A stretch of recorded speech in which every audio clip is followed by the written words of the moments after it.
Hello friends, in continuation with the last lecture, now we are going to talk about the motion of electrons in a one dimensional, but according to the band theory. Okay. For that case, in this case we are going to derive the equation of the motion of an electron in an energy band. Okay. So, energy band has been defined over here, or within a certain region of that energy band we are going to discuss at this, right. So, now for that case let us try to discuss the variation of the velocity of an electron with the wave vector associated with that particle one, or the wave functions of the that particle near that particular wave vector k is considered over here. K is here a scalar one. I am just because in one dimensional case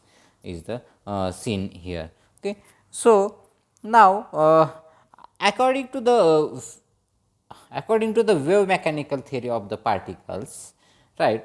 So, the particle having the velocity phi, which is equal to the d omega by dk. Why we are considering here the d omega by dt? This is nothing but the group velocity. Okay, group velocity is nothing but the velocity of the particle, or the particles having the velocity not exactly with the same certain frequency, but they are having the some certain range of the frequencies they would be having with as a omega 1, which is changing with respect to the wave vector. So, that is why we are consider here the group of the particles, or the having the wave vector near around the k of the waves, and that representing the particle. So, this is a group of the particle. You must have learned this in the quantum mechanics, the group velocity and the phase velocity. So, out of that we are just talking about the group velocity, and which is nothing but the phi is equal to d omega by dk, where omega is the angular frequency of the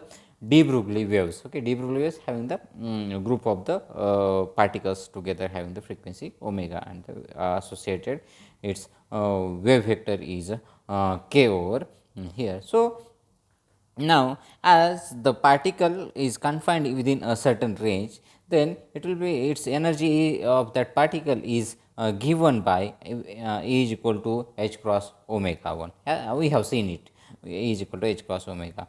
So, but we can write down in terms of the omega, because we require the omega over here in the velocity. So, omega is equal to E by h cross. So, therefore, this gives us the group velocity, or the phi is equal to d by dk of E by h cross, that is nothing but the 1 by h cross dE by dk.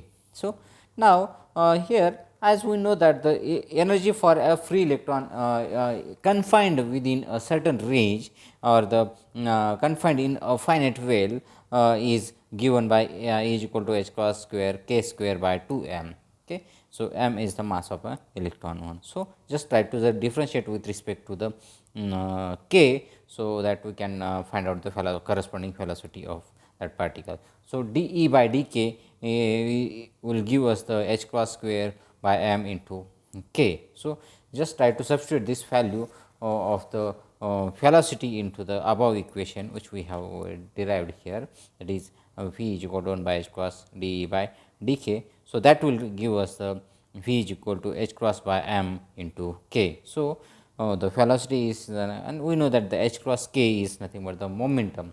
So, we define here the p is equal to h cross k, and so p is equal to m into v, or else we can have the m into v. M into v is nothing but the p. So, we can get the p is equal to h cross k, or the p is equal to p by m as well, one of the another definition of the velocity. So, here the velocity which will be proportional to the momentum will be proportional to the k, right. So, wave vector one.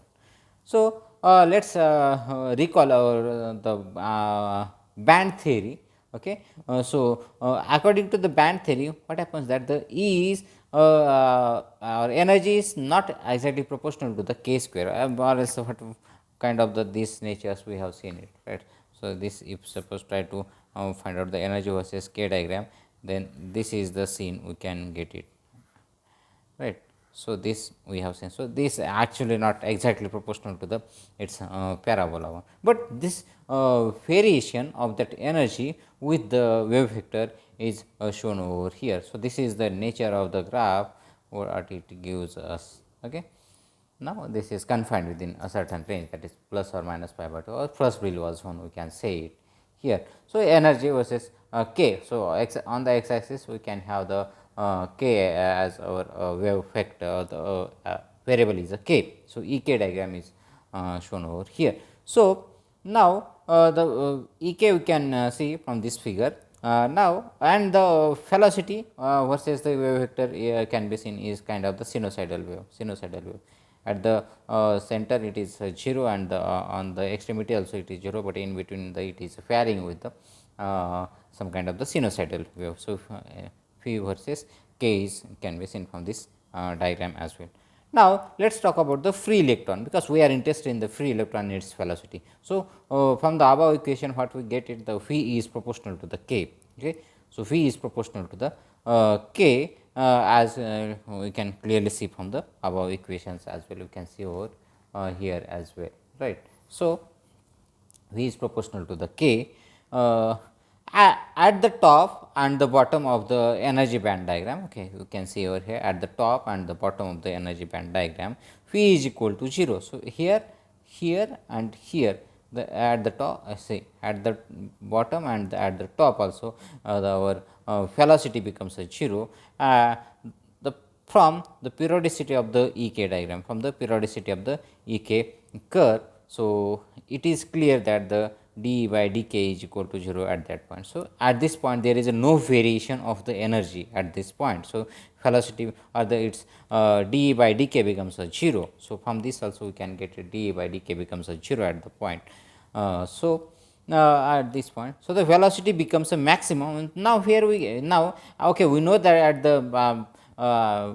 the what we can say minima and the maxima, the velocity becomes a 0, and where it gives the maximum one.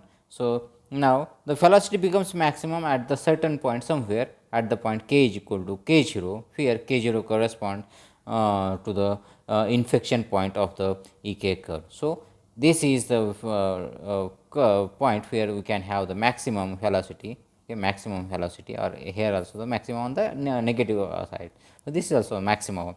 So, this is the point of the inflection point of the ek curve, and beyond this point the velocity decreases. So, beyond this point if I just go move away from this point or this point, the velocity goes on decreasing as the energy gets increased, which is different from the behavior of the free electrons, and actually this will give us rise to the origin of the what we can call it as effective mass of an electron one, or else the effective mass of a particle, okay, and that maybe we will see in the next lecture. Thank you.